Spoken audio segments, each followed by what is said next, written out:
We have finally sorted it out so that we can still go on with our commitment to kickstart your morning. And we were not going to waste any time. We're going to dive into the Kickstarter for this morning, where we get to look at the coffee deal. Is it the savior or is it going to be the killer of our economy, especially as far as agriculture is concerned? And here to have these conversations with me is the Honorable Member of Parliament, Bubulo East, and that is Mr. John Musila. Good morning to you, John. Good morning, and I want to say Wagwan Regina. Nagwan, sir. Sempre Haile Selassie.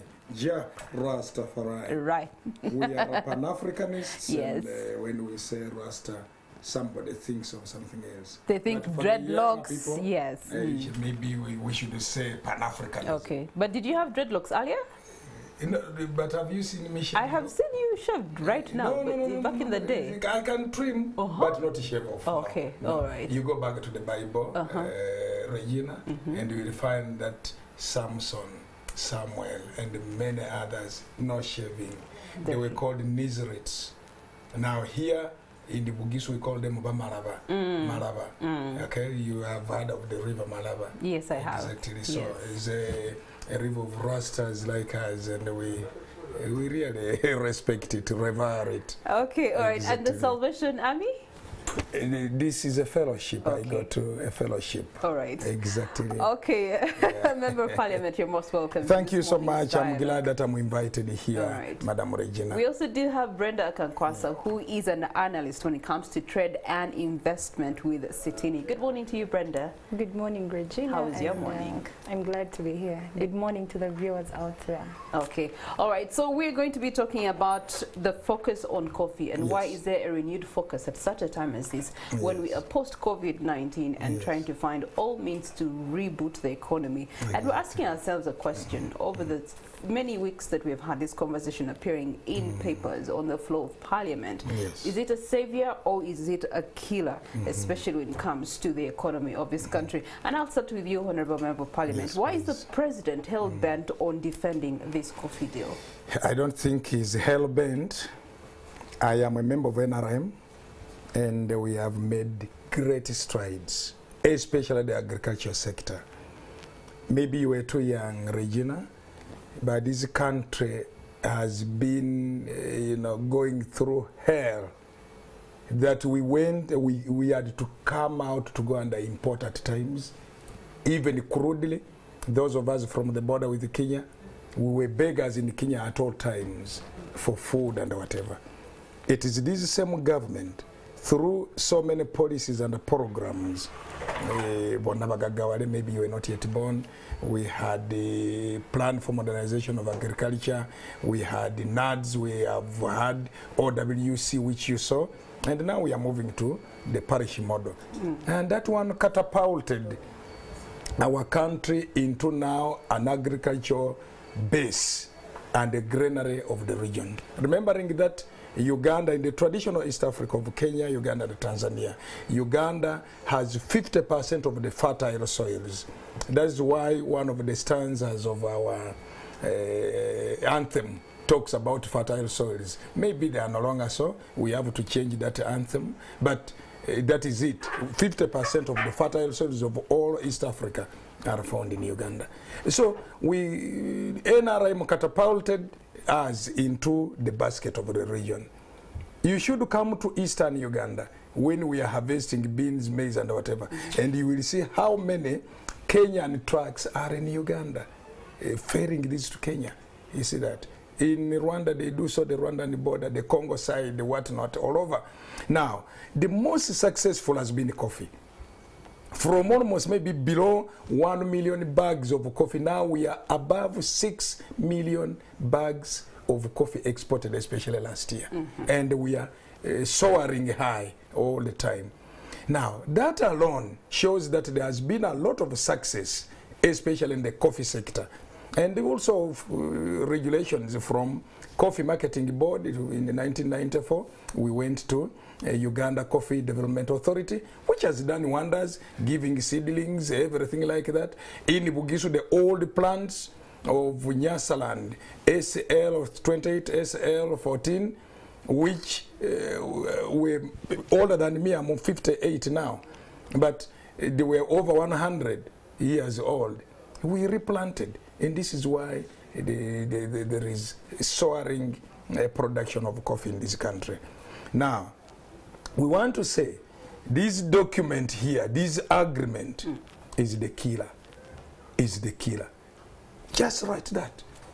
Nothing else. We are not. Is that the agreement itself? Yes, yes, yes, okay. yes. Yeah. We'll definitely come back to that yes, to look at particular points that you're referring to as the killer points in this agreement. But I'll turn to Brenda Kankwasa. From your perspective as an analyst, especially in trade and investment, he has talked about how we have moved from 1 million bags of coffee to 8 million bags of coffee, in giving us the indicators that there's some things that have been done, especially in enhancing the growth of this coffee. So from your perspective, in regards to trade and investment, what are those particular incentives that you can say and pinpoint this and these have actually contributed to the growth of coffee within the region? Well, thank you so much, Regina, for that question. I think even before I get into that, the question I asked earlier on why the president is hell-bent on this particular deal, for me, I look at it as an issue of investment, because one thing I've really realized is that our president is quite interested in attracting investments, which in the long run lead to the development of the country. And getting back to your question, you do realize that at the moment, coffee is one of our major exports that we have in a country. And we've been able to acquire a lot of revenue. I think for last year it was about $457 billion that was just collected from coffee by October 2021. So it shows you that revenue is coming in, and that opens up even the fact that we've seen certain regulations being put in place. Last year we saw the National Coffee Act being put in place.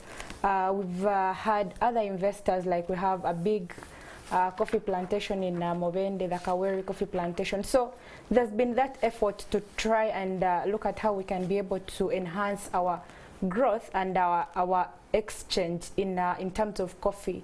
But also, I think maybe the question that we don't get to really answer so well is maybe what are some of those repercussions? Because, like I say, we've seen that one, which is a good thing, is that there is need to attract investment, and that is good for the country. And for that reason, we've seen the president and the line ministries coming on board to sign agreements or to give out certain incentives to certain investors so that they can be able to invest in this particular area of coffee. And like I said, coffee being one of our major commodity dependence and one of the leading exports that we have in a country, it is why we are seeing these incentives coming up every other time, and the government giving out these incentives, which on one hand is good, because like a coffee farmer here says, it is an area that is really good to explore, and that is why we've seen a lot of people putting interest in coffee. I know that at a certain point it had kind of like phased out, but right now we see that discussion is really growing up, because people have actually started realizing the benefits that are associated with coffee, and that is why we see that it keeps on expanding at the moment.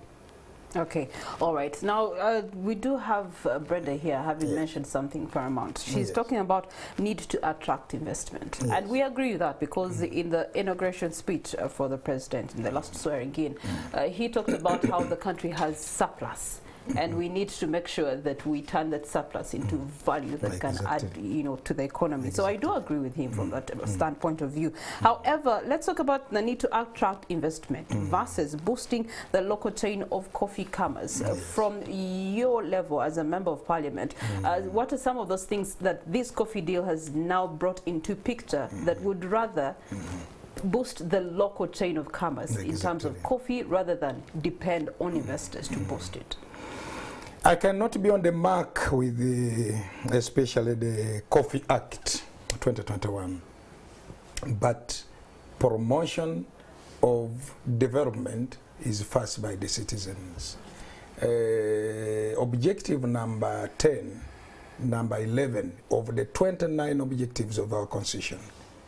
The drive for development should be people-led, and the government should avail all measures that the local person he should be one who leads into development, not a foreigner, not a foreigner. Number two, as an NRM person, I am really behind the president for investment. Purely, we want investors. We have added value on so many things. For us, we don't know, because maybe I'm older, I should tell you, the Kenyans, by the way, I've been a chief smuggler. We were smuggling things from Kenya to here. We no longer do that. We were carrying soap, what not. Instead, right now, it is the other way around, going to Kenya. And my constituency is on the border. And whenever the soldiers want to do that, I say, but these people are bringing money within the country, just leave them to go. After all, they commit no crime when they sell to the other country. It is only the other country which can block off. So we are saying it's not bad. But when you look at the text of this document, Vinch is supposed to be a company which is going to add value. Do the articles, the clauses within say so? No. Let's look at the clauses. For example, 3.1.2, it is supposed to be the production from green coffee beans of the following. 1, roasted coffee beans. 2, roasted underground coffee, which Bugis also does, which Banyankole Kwetarano does, and many others. Then 3, instant spray dry coffee, the cheapest. You will have cheapened instant spray dry. There are 2 ways, freeze dry and spray dry. Spray dry, even if you go to the best premium coffee, you will have brought it down in grade completely. Okay. The flavor will go, then the capsules and another related. But look at 3.1.4. This one is supposed to be adding value, isn't it? Now, but look here, 3.1.4. Exporting the excess green coffee beans upon satisfaction of the installed capacity of the coffee processing facility at Kampala Industrial Park. You see, the same person, the same company which is supposed to add value is given the leeway to export green beans, which Bugis is doing, which Banyankole is doing, and many others. There are other investors in this country. They're given the leeway first to do it, then others can follow. Now, no, we have been doing it. No, yes. from what that that is it. Leeway. Yes. Nobody else can export until they have done exhausted everything. Let me read 4.2, and this is the worst. 4.21. Government undertakes that it will take all reasonable measures to give priority of supply of coffee to the company before registering any contract or acknowledging any arrangement for the export of coffee beans, including screen 18 and above, so that the company will have ample supply of coffee to sustain its operations. Madam Regina, I've asked this to many journalists like you. If police wanted to arrest you and you resisted, what do they use? Force. They say reasonable force. Do you see here reasonable But measures? Reasonable force is, again, in the arms of the person who's arresting you. In terms of government, the moment you say reasonable measures, actually measures are even worse than force. You see that? And no other. Just last week, Bugis has just exported about 5 containers, 3 to Italy and 2 to Spain. And of course, I think they are processing again to China and whatever. But I want to say, we are exporting green beans. When you talk of screen 18, now all premium coffee in the country is going to this company. This is about 60 million kilograms or 60,000 tons. I wish to say that is very dangerous to this economy. When you come to 4.2, the company undertakes that it will pay the priority supply of superior quality coffee beans at a premium price to be determined by the company.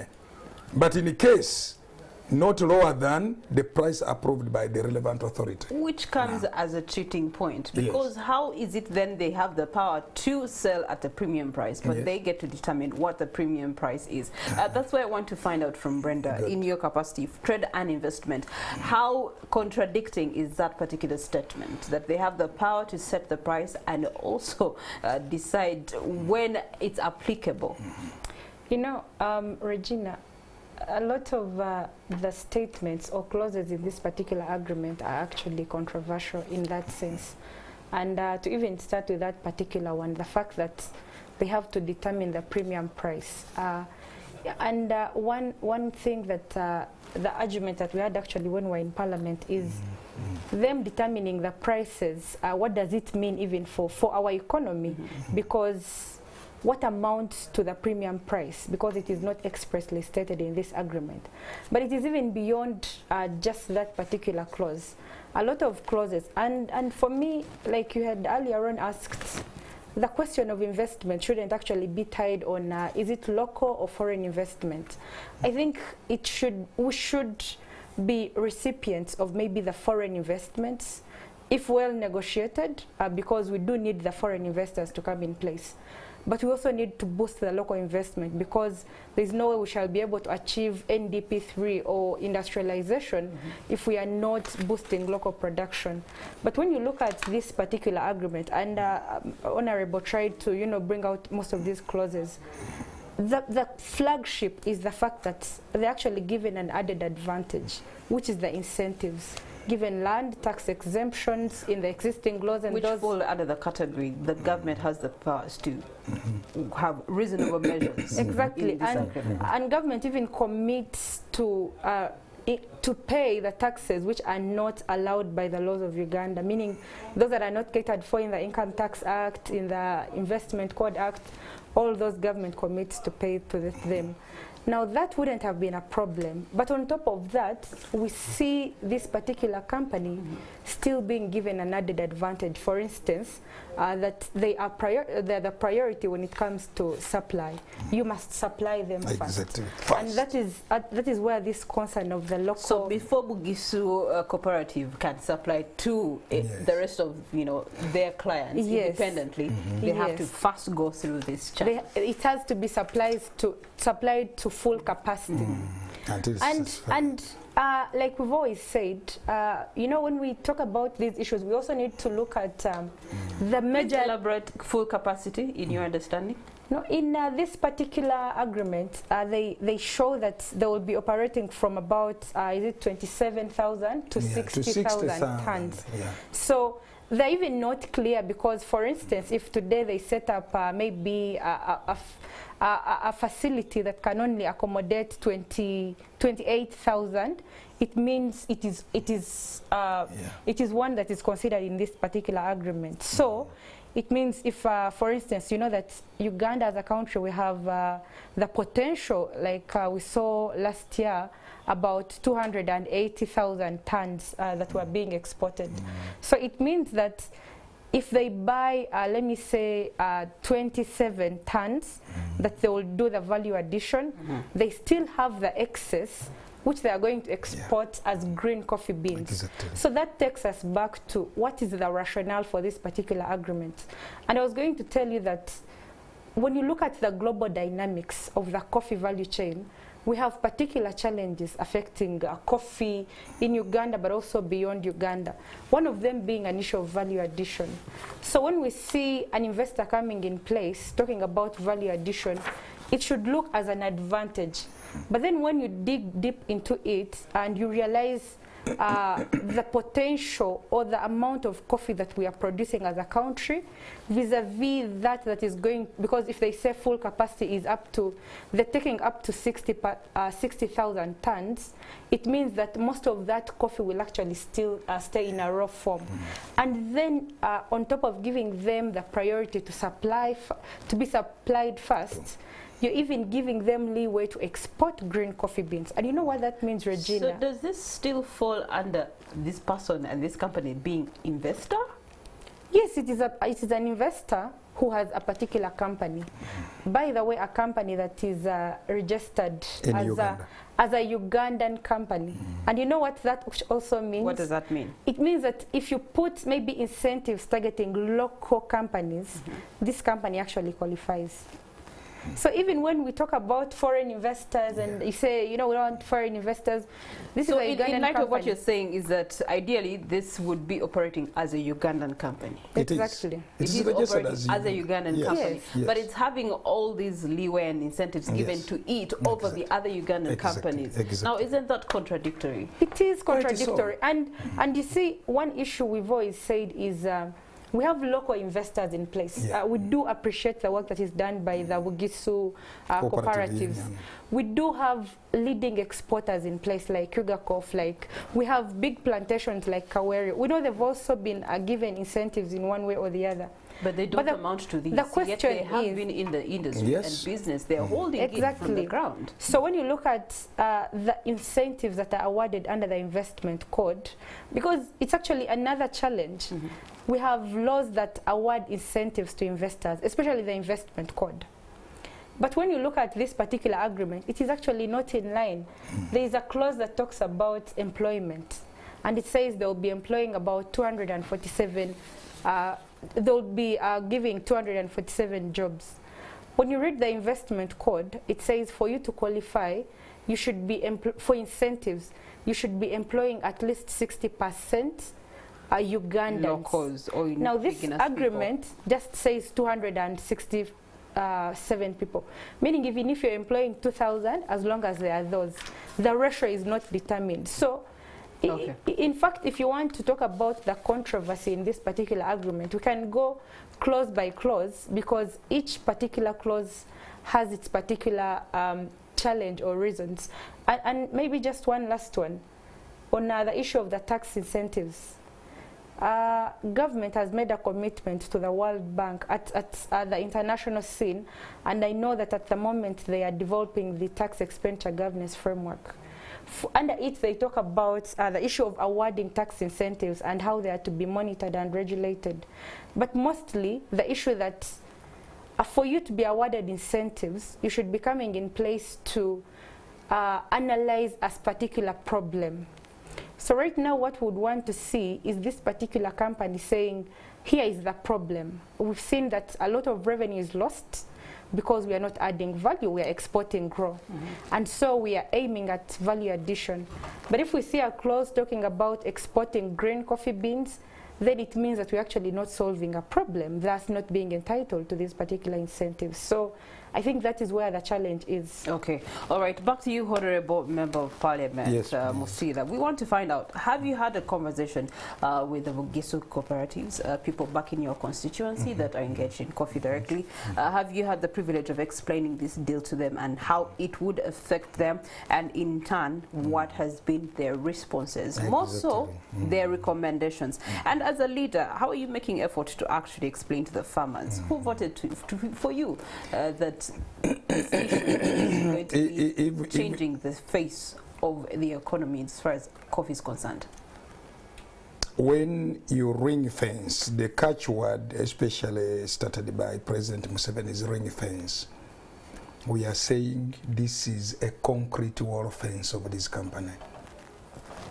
Because, like I said, under 421, no other company will sell out, make even only a contract. You know, when you are selling out, you make a contract with the buyers.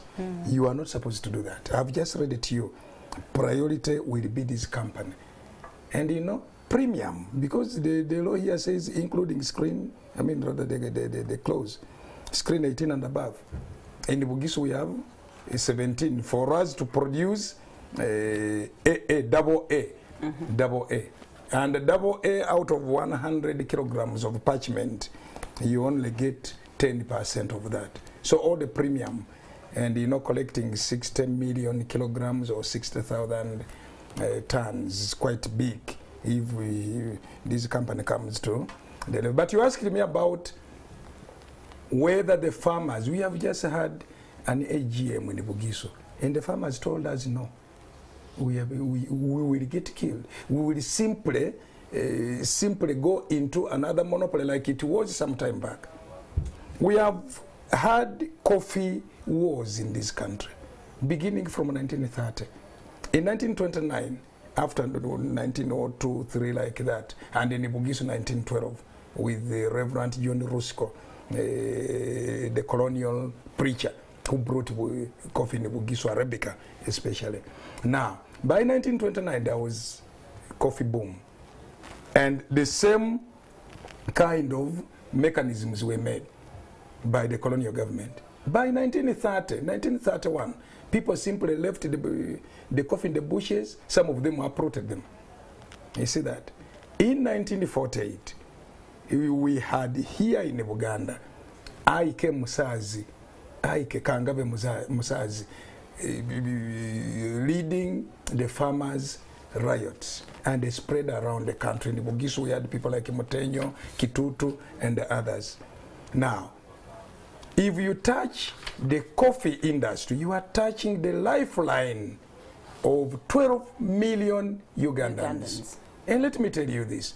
You are talking of Bugisu Arabica coffee. It's not only in Bugisu. 10 districts. You are talking of 7 in Bugisu and 3 in Kabuchoro. What about Robusta? The Busoga region, Buganda region. You are coming to Bunyoro region, Robusta coffee. How many districts are those? You are talking of Rwenzori Arabica, all the districts of Rwenzori. Now, West Nile Paida Arabica.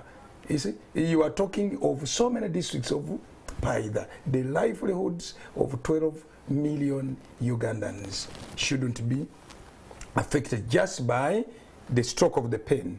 With these clauses, we in Bugisu have been running with other competitors throughout, especially with the liberalization under this government. We have Olam Mbale, Kawakom, Chagulanyi, which is a branch of Volcaf International, and all this. We are used to that kind of situation. Let us compete, and competition is healthy.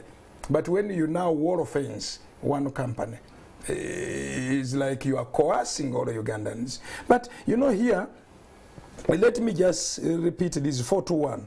Government of Uganda undertakes that it will take all reasonable measures. Madam Regina, government has coffee? Are you sure government has coffee?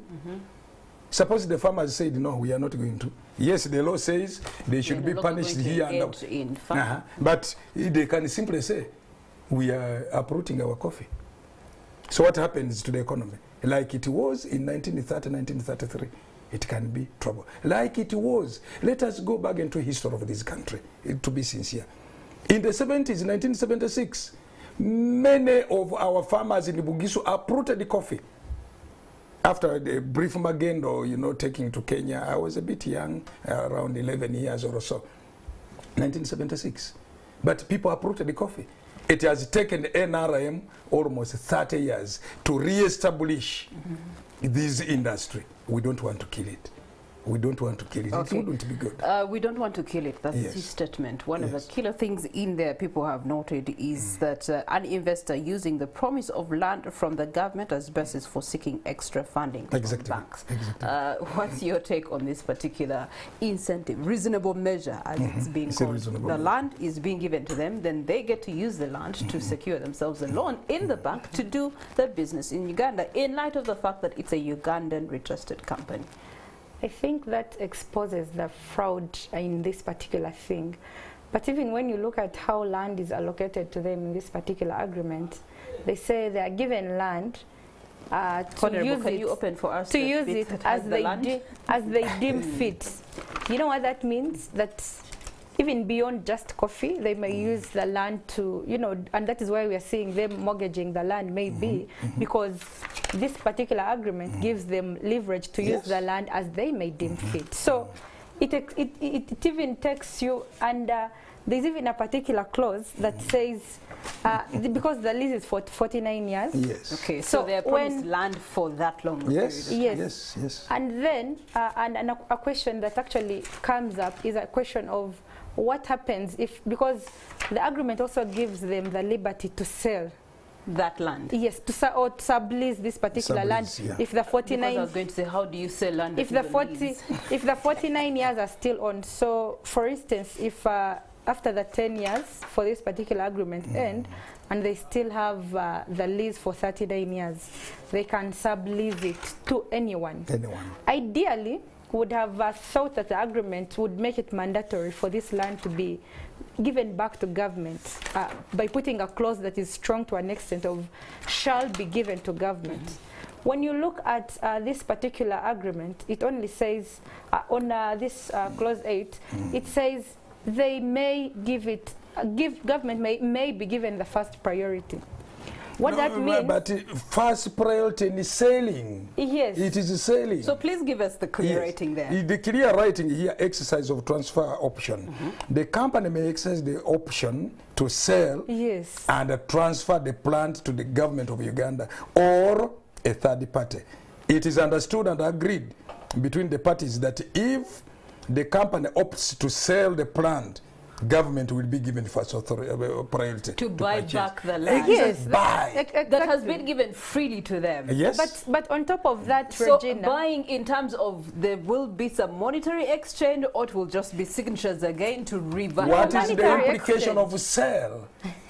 There has to be a monetary exchange. Yes. But on top of that, it even says it will or it may, meaning it is again, best endeavor. Let's just first understand this particular clause for the Ugandans out there. You're trying to tell me that when all these conditions are done for them, they give back the land to government by selling. No, not as land. an option, meanwhile. Not land. Not land, the plant. The plant. Yes. The processing plant. Yes. They sell it to government. Yes. Okay. And they or may. Third party. They may sell it to government, meaning it's also best endeavor. So they could decide to sell it to government or anyone amongst themselves. Highest bidder situation. So in such an instance, they may sell it to another investor who will come in 10 years from now and request for incentives. Again, brother, just for clarity, because there's the plant and then the land on which the plant is. So are these two, when it comes to the selling, is it land and the plant? No. The land is leased for 49 years. But they have, okay, that's acceptable under the land laws, that you can't sublease when you have a lease. So they have a right to sublease the land.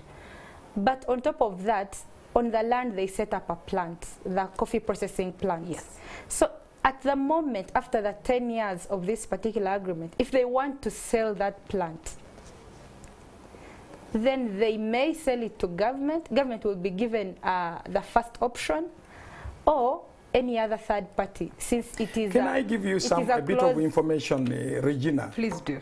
On the 30th of August 2018, UVCC wrote to Dr. Basil Ajir, the acting executive director of Uganda Investment Authority, and this is the request for consent of mortgage facility. Dear Mr. Ajir, we write in reference to the caption, the subject. We were awarded a lease in favor of measuring 25 acres and comprised in Chagwe block, that. We intend to mortgage the land to secure a credit facility to enable us establish and operate an integrated roasting, grinding, and instant coffee processing plant in our industrial site mentioned above. I hereby seek your approval. That is, and the person who signs here is Enrica Petit, UVCC, or Pinetti.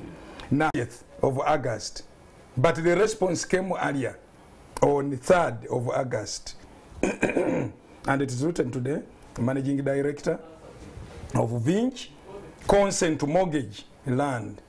Now, the literature here is, this is to inform you that the Uganda Investment Authority Board of Directors considered your request for the consent to mortgage and approved it, given that this is a strategic project for value addition to our Ugandan local grown coffee.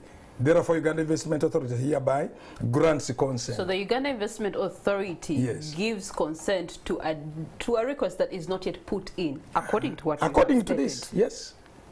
The request is written on the 30th of August And the consent is on the 3rd of August 2018. In the same year. You see?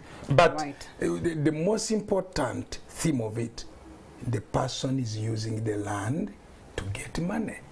That's the most important. Okay. Maybe exactly. if I could quickly come in on that particular issue. The investment code provides that when a foreign investor comes in place, one of the key qualifications for you to get incentives is the capital of investment. And it sets a capital of about 500,000 US dollars. That's the minimum. So, meaning this particular investor is actually coming in place without that capital. Because what we see is they are using the incentive that is already awarded to them, which ideally they don't qualify for, to try and get that investment capital. The promised incentive. Exactly. It's still in promise. Yes. Okay, all right. All right. These are very interesting discoveries that we are making here on Kickstart. Why is there a renewed focus on coffee? And now we are getting renewed information on regards to the background of this particular conversation. Honorable, there's also another question here. Yes. The company that was incorporated on the same day the deal was signed by the Ministry of Finance. What's the implication of this? No, I think the company has been around since 2015, but I think these are addendums, something like that. Certainly, there are so many issues within this contract, which, you know, you reach an extent and I say, why all these waivers? For example, I'm not a lawyer. I've never studied law. I'm simply a Rasta. That's why we have Madam Investment here to. For example, force majeure. These are things which happen, an arrangement of God or the divine or Jah. But would you take it that any delay or failure of a contractor or of another service provider, to the extent that the same is attributable to any force of majeure even? For example, I made a contract between you and me, you to supply me. You delay. I take it as a force majeure? No. That's a breach of the contract. But it is here. Should she suffer anybody delaying to deliver anything? You know? And you are lawyers. This is what we were asking the AG. We said, really, you tell us. Clearly, there's an issue of value addition. And maybe what the Ministry of Finance was trying to quickly run into was how do we add value to the coffee that we have in the first place, were they supposed to be the ones to sign? Well, in where the is absence the line of ministry? The Ministry of Agriculture, that's another conversation for another day. We cannot go back to it because it's done and dusted. They had their decisions as to why they went ahead to sign without the line ministry.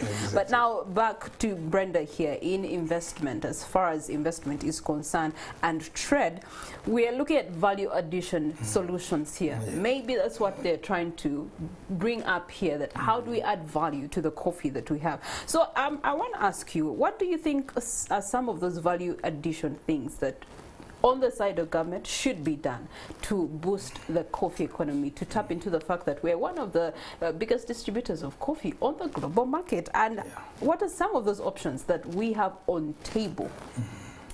Now, Regina, that is something that I actually talked about already. One, like I said, there are global challenges affecting coffee. One of them being value addition, because when you look at the value, that is why they keep saying that Uganda and actually Africa is trapped at the lower bottom of the value chain, because we export raw green coffee beans that we export to countries like Brazil and Germany, which we see being the leading exporters in return of coffee, which has been added value to, and then meaning they're selling it at a higher price. So value addition is really something that is very key. And when you see government making an effort to add value, I think it is something we should always commend. But then taking us back to this agreement, that is why we questioned it. If you're talking about adding value in an economy or in a country which has the capacity to export about 280,000 tons of coffee per year, why are we first of all looking at only 60,000, which is a small portion? On top of that, why are we giving this particular company, who we think the main objective should have been value addition, why are we giving it leverage to also export green coffee beans, which have not been added value? Yet they're having a processing plant. Yes. That should be one of the beneficial factors. Yes. Because you're having a processing plant, everything should go out processed. Yes. Exactly. Meaning it defeats the purpose of why we're having these particular agreements. All right. So because on the shell of it, we see that, yeah, it is a coffee processing plant, it's going to be adding value. But when you open the agreement, it tells you that they can export the excess green coffee beans. And then the capacity or the installed capacity is just a small portion. So why do they have to export the excess green? Why not process it also? But it is here, 314. I already read it. Exporting the excess green coffee beans. Who is determining what is excess? It's here in actually 3.1. It's actually 3, the whole 3 description of the project. It talks about 60,000 tons. To them, that is the installed or full capacity. When it is So Anything above 60,000. Anything above that. But then it's still not sick, because when you go into this particular one, it says 60,000 tons per annum, and then starting with 27. Meaning at the moment they can say our full capacity is 27. So anything above 27, we can export. We are going to export. Okay, all right. But then not allow Bugisu cooperative farmers to export it themselves you are not directly. supposed. Okay, all right. So this brings the issues. We're looking at value addition. This is supposed to come in as value addition, the processing plant. But we have the coffee. We have been exporting raw, but importing processed. How can we revert this, Honorable? One, development must be sparked by government. Kenya has a soluble instant coffee making machine by the state, Kenya. Tanzania equally has the same. Where are they now? In the coffee value addition chain. Why is it that Uganda is now #1 in Africa, surpassing Ethiopia, Ivory Coast, and even Kenya? I am on the border with Kenya. I know how they really value, control the quality of coffee. I know it, exactly. But in Uganda, do we have a soluble machine imported or rather installed by government and saying, please, Bugisu, Okoro, Masaka, Banyankole, Kweterana, bring and make you a soluble value-added coffee? It's not there. From 1972, Bugisu put in, there is an old man called Musundi, I think as I talk, he's watching me. He's 93 years now. He put a small roasting line.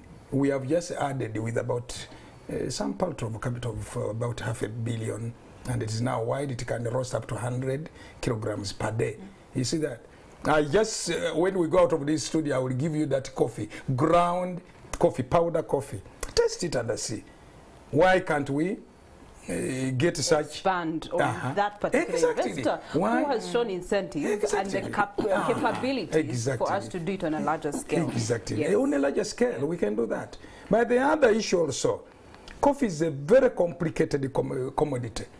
While it is the second most traded in the world after oil, and in Uganda, to me, Regina, what is going to be the period of this oil, you know, when we begin selling? What will be the period? 30 years.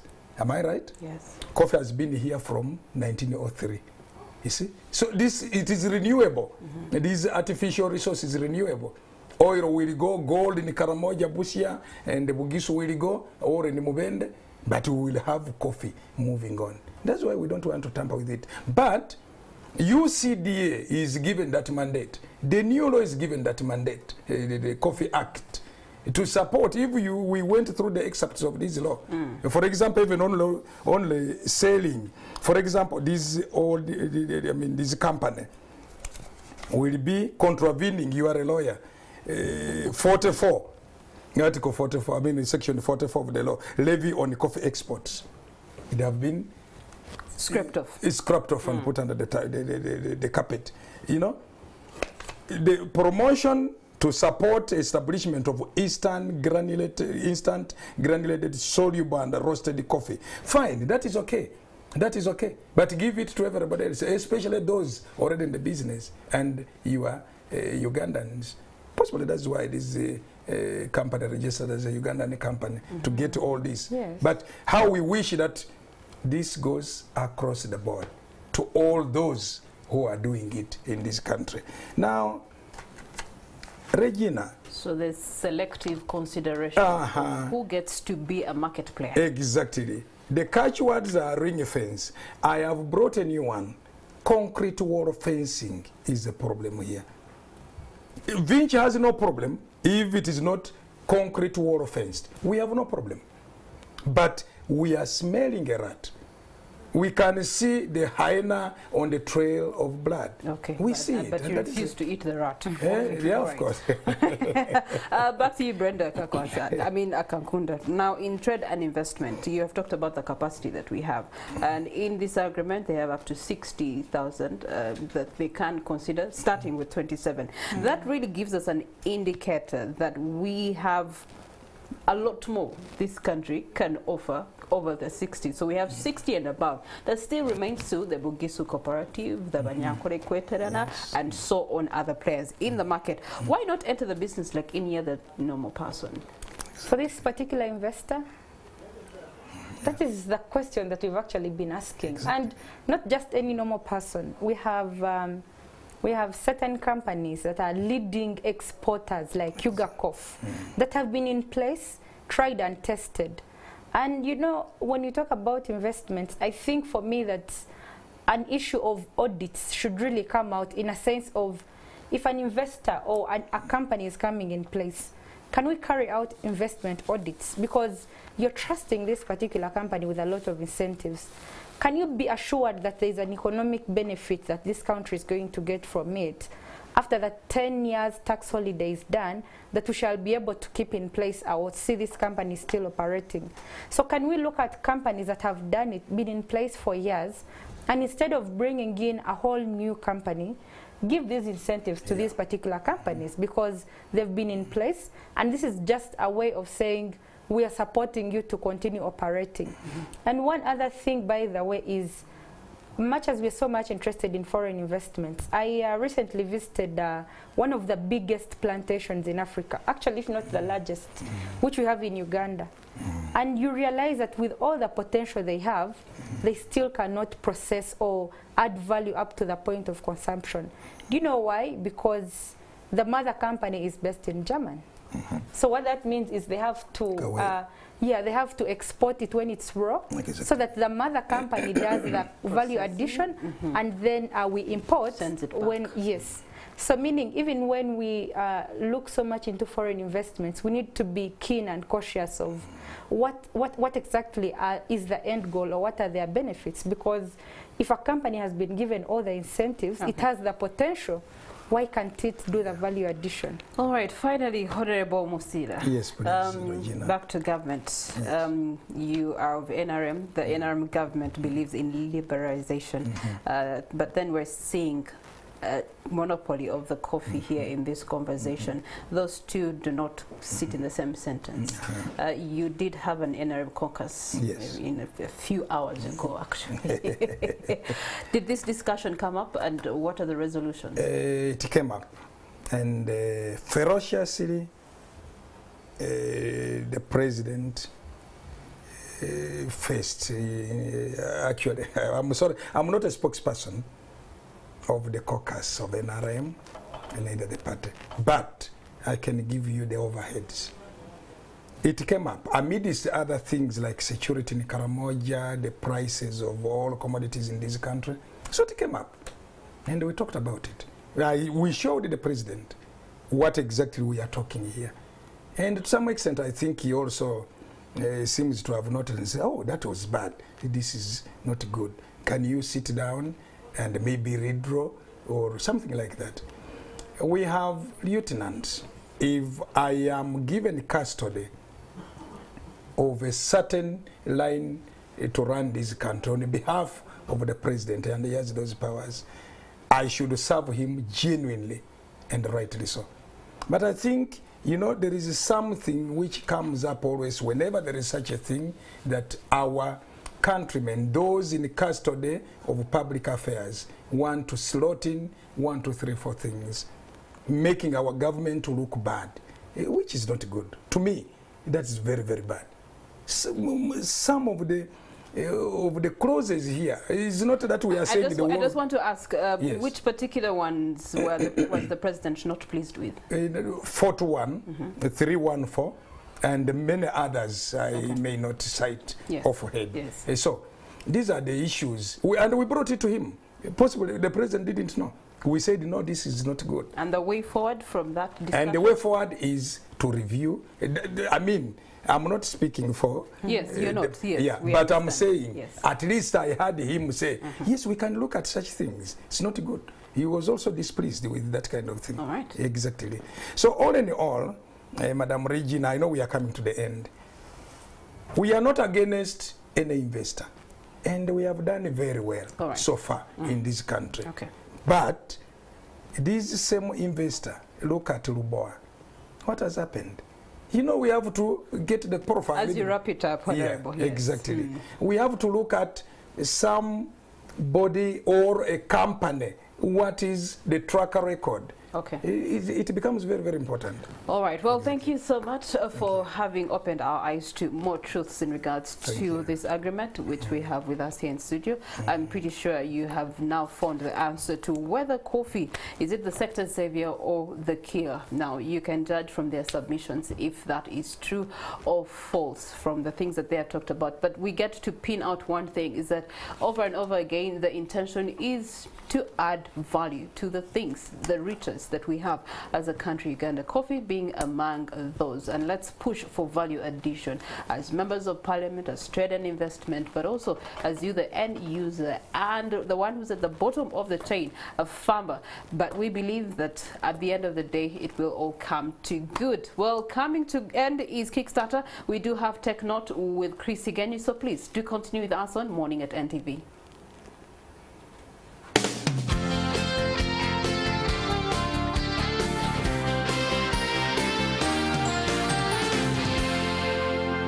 Watching Morning at NTV.